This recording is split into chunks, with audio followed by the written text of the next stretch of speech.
Hi friends, मैं दया और दया creative में आप सबका स्वागत है। तो ये मेरे पास देखो, ये मशीन है पुराना वाला, जो ये मशीन सबके पास होता है और ये मेरा बहुत पुराना मशीन है।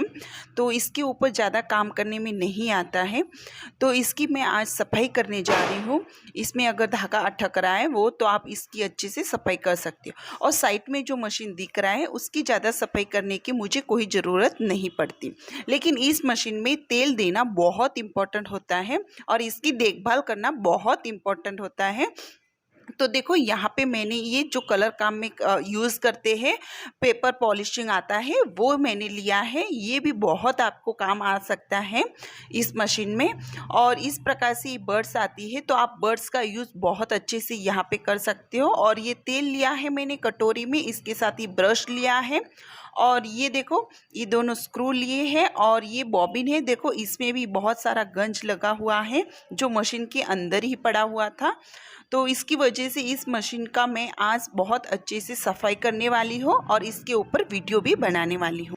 तो आप घर बैठे मशीन की सफाई कैसे कर सकते हो, और वो भी बहुत अच्छे से। अगर आपका धागा टूट रहा है, बार बार मशीन अटक रहा है, या कुछ भी प्रॉब्लम आ रही है, तो आप मेरे बताए हुए तरीके से ज़रूर इसकी एक बार सफाई करके देखिएगा फ्रेंड्स। तो मैं आपको गारंटी देती हूँ कि आपका मशीन सालों साल अच्छा रहेगा। ठीक है, आपको इस प्रकार से बस निकाल लेना है। ये निकालना बहुत इम्पोर्टेंट होता है, इसमें सारा धूल मिट्टी और गंज लगा हुआ होता है। और मैं देखो बर्ड्स के हिसाब से इसका सारा कचरा जो है निकाल रही हूँ। देखो, बहुत सारा कचरा आता है, कम से कम इसमें मेरी 4-5 बर्ड्स ख़राब हो चुकी थी, क्योंकि इसमें बहुत सारा, मैंने जब भी खोला तो इसमें बहुत सारा कचरा भरा हुआ था।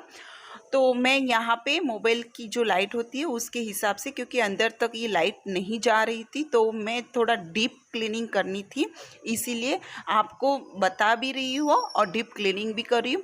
तो आपको पूरा मशीन को बहुत अच्छे से साफ़ करना है। और दिवाली भी पास में आई है, तो इसकी सफाई भी अच्छे से हो जाएगी।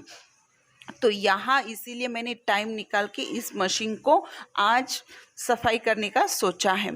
तो आप भी इस प्रकार से एक बार ज़रूर सफाई कर लीजिएगा अपनी मशीन की, ताकि आपका मशीन सालों साल अच्छा चले।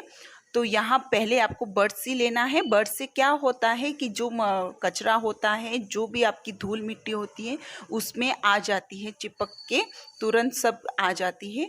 और फिर हम इस मशीन को अच्छे से साफ़ करने के बाद तेल ऊपर से डालना है। देखो, जो ऊपर से मैंने तेल को डाला है और सब जगह तेल डालना है। फिर ब्रश में तेल को डुबोकर आपको ब्रश से घिस देना है। देखो, इस प्रकार से करने से क्या होता है कि आपकी मशीन में गंज नहीं चढ़ता। जैसे कि मैंने मेरा पहले वाला मशीन बताया, उसमें ऑलरेडी तेल डाला हुआ ही आता है, लेकिन इसमें क्या होता है, तेल अपने को डालना होता है हर हफ्ते में, हर रोज़ चाहे। तो इसमें डालने से क्या होता है कि आपका मशीन बहुत अच्छे से काम करता है और अच्छे से चलता है। तो यहाँ अंदर से मैंने प्रॉपर तरीके से इसको सफाई कर ली है। और बिल्कुल फिर आपको जैसे आपने निकाला था वैसे ही इसको बस फिटिंग कर लेनी है। तो देखो, यहाँ पे हमने तेल लगा के उसको घिस के बहुत अच्छे से सफाई कर ली है। अब आपको यहाँ पे जो हम डोरा लगाते हैं, तो ये साफ़ करना बहुत ज़रूरी है, क्योंकि यहाँ पे क्या होता है, डोरा टाइट चलता है, कभी कभी डोरा टूटता है, तो इसकी वजह से भी टूटता है, क्योंकि यहाँ भी गंज लग सकता है। बहुत चलाते हो अगर मशीन और आप ध्यान नहीं दोगे तो आपका मशीन बिगड़ सकता है।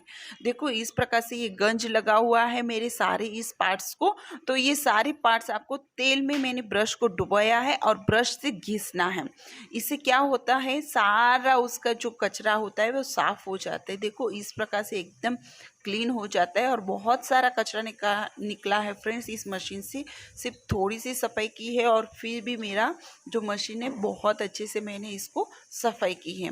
देखो, इसी प्रकार से ब्रश से फिर तेल लगाया और इसको घिस देना है, ताकि इसका जो गंज है, देखो ऐसे निकल रहा है ना।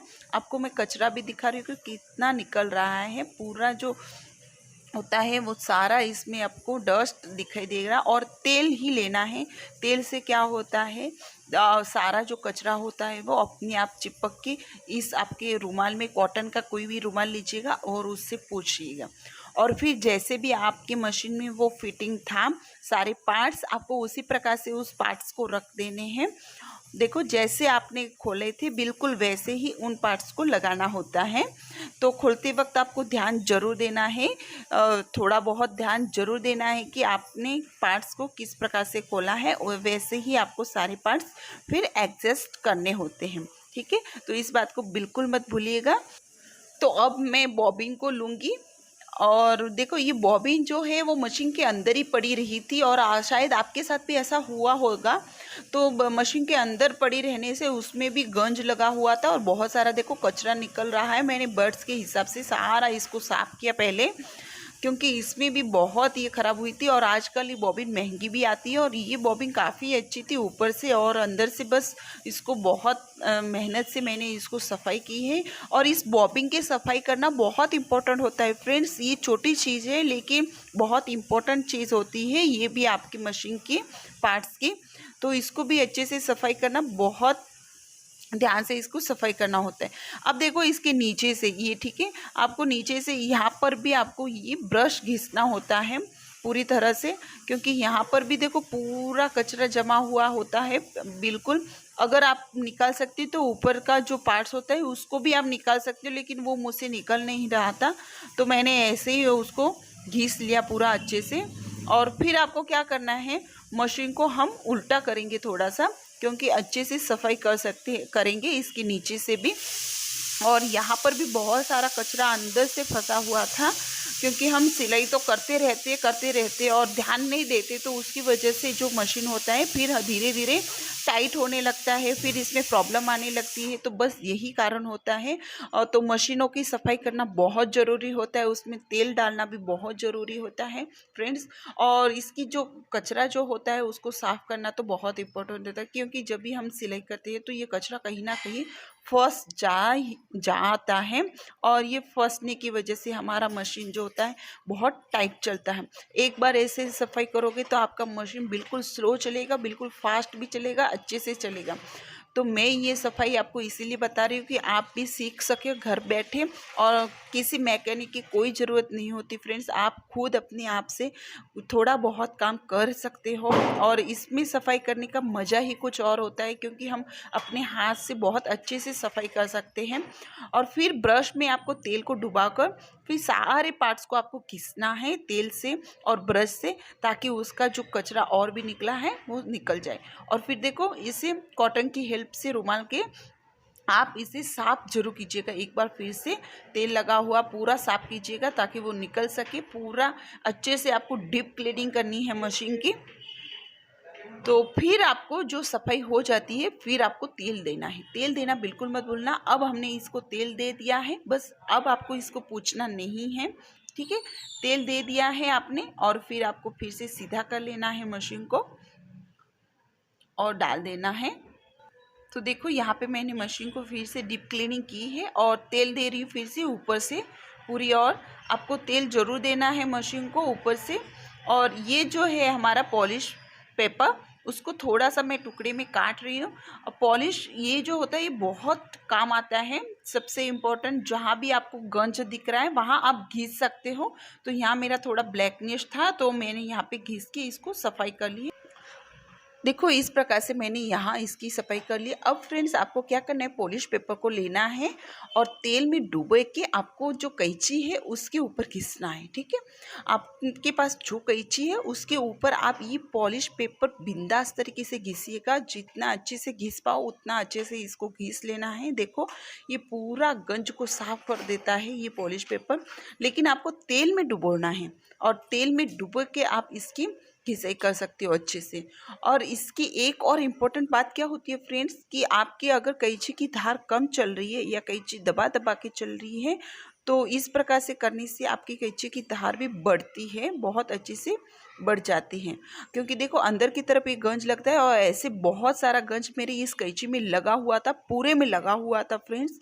लेकिन क्या हुआ कि मम्मी ने इसकी मेरे धार करवा के आ गई, लेकिन मैं आपके लिए पूरा वीडियो बनाने वाली थी कि इसकी आप धार घर बैठे कर सकते हो, बिल्कुल धार करवाने की कोई ज़रूरत ही नहीं बनती। तो देखो यहाँ पे मैंने इसको घिस के भी इसको भी साफ़ कर लिया है और बहुत अच्छे से ये डीप क्लीनिंग करता है और धार भी करता है।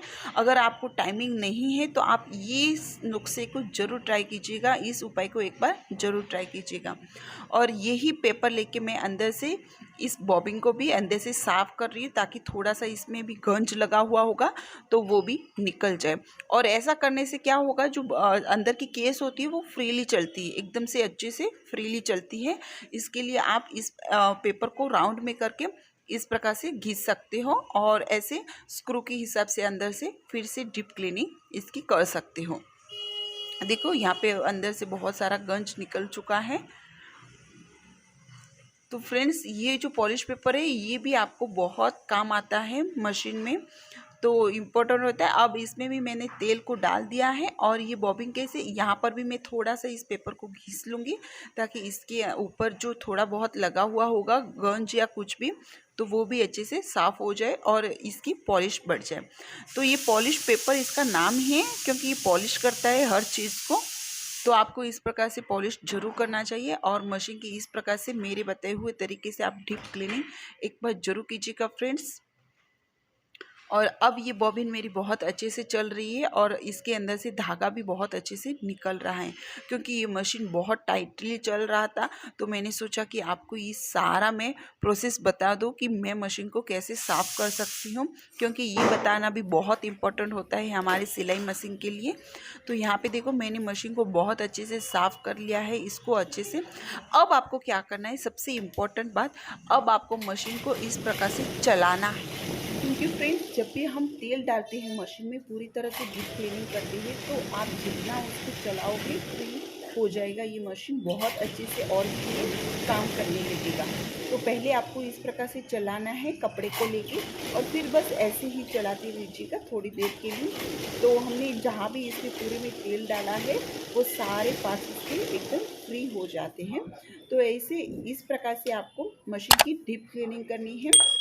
और ऐसे इस प्रकार से अगर आप घर बैठे मशीन की अच्छे से सफाई करोगे तो आपका मशीन बिल्कुल नहीं बिगड़ेगा। कम से कम 1 मंथ में एक बार जरूर कीजिएगा फ्रेंड्स। Thank you.